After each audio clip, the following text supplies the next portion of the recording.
and it just kind of grew from there. But Well, you've got one of the I don't coolest really have any labels. You got culinary a cool training, and label. You know, the hot Wachula. What is a Wachula? What is yeah, that? Yeah, where'd that name come from? you know, it.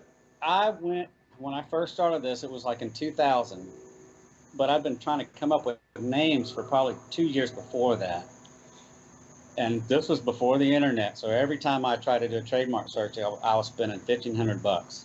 Yeah, And that guy in Tampa Uh, was just cashing them checks. yeah, So I'm like, what about this? About that? Nope. What about this? You know, because he was the only one that could look on the database and or through the books or whatever the hell they did back then.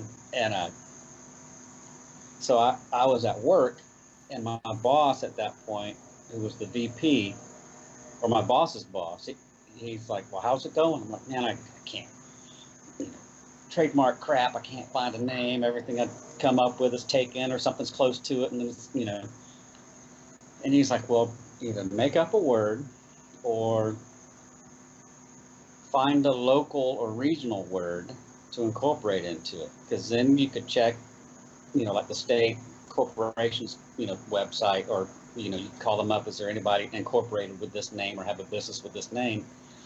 And if you're good in the state, then the likelihood would be you're good nationwide, because if it's a regional word, nobody in Montana is going to have a Everglades, whatever.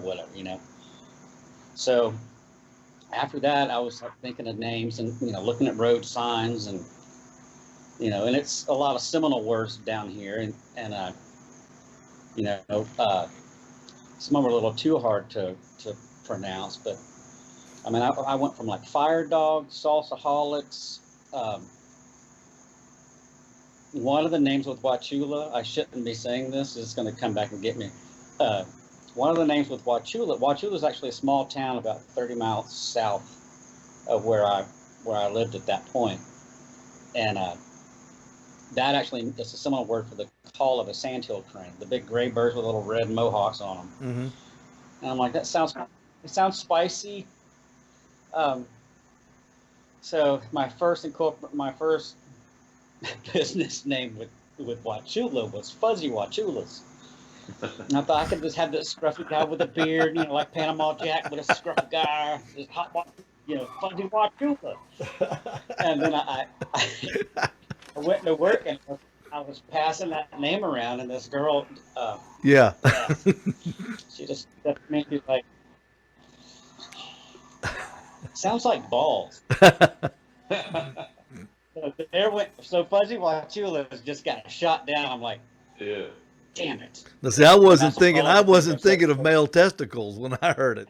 See, something so, else popped into so, my so mind when you say that fuzzy Fuzzy Wachula. Wachula got popped out. So then, and it probably took 6 months, and I was actually at an Irish bar in Lakeland, and still bouncing off names to everybody, and it just hot Wachulas just kind of popped out there, and I'm like, okay, that works. That sounds spicy. That's